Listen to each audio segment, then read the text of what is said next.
Intermediate ఎప్పుడైతే ఈ stimuli అంటే ఇప్పుడు సడన్ గా ఎవరైనా స్మోక్ చేయడం చూసినా అది ఇప్పుడు మనం ప్రతి సిరీస్ లో చూస్తాం, అందరూ ఒక గ్లాస్ ఒక చేతిలో గ్లాస్ ఇంకో చేతిలో స్మోక్ పట్టుకుంటారు. సో అవి విజువల్ స్టిమ్యులై, అవి ట్రిగ్గర్ చేస్తాయి. వీటిని ఏమంటారు అంటే విజువల్ స్టిమ్యులై అంటాం.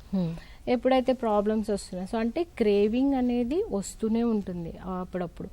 బట్ ఇక్కడ మనం అది నేను మానేసిన నాకు అర్జు వస్తుంది, క్రేవింగ్ వస్తుంది అన్న భయంతో మోస్ట్ ఆఫ్ ద పీపుల్ ఆ స్టెప్ తీసుకోరు మానేయడానికి. మనం చేయాల్సింది ఏంటంటే ఇవి నార్మల్. ఈ జబ్బు నుండి మనం విముక్తి పొందాలి అంటే ఈ క్రేవింగ్, ఈ స్టిమ్యులస్, ఈ ట్రిగ్గర్స్ అనేవి ఉంటాయి.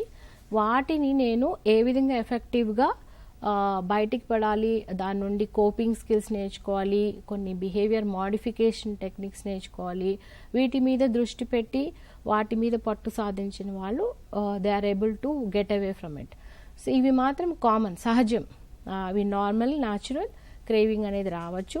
ఎప్పుడైతే ఈ విజువల్ ట్రిగ్గర్స్ ఉంటాయో అవి ఆ మెమరీ క్యూస్ ని హిట్ చేస్తాయి. సో అవి హిట్ చేసినప్పుడు నాకు ఒక టెక్నిక్ తెలియాలి. ఒక థాట్ వచ్చినప్పుడు what is a counter productive thought. So మనం ఆ సైకలాజికల్ టెక్నిక్స్ నేర్చుకున్నటువంటి వాళ్ళు ఏబుల్ టు నావిగేట్, ఈ సిచ్యువేషన్ నుండి బయటపడేటువంటి పద్ధతులు అన్నీ నేర్చుకున్న వాళ్ళు బయటకు వచ్చి they can live a productive life.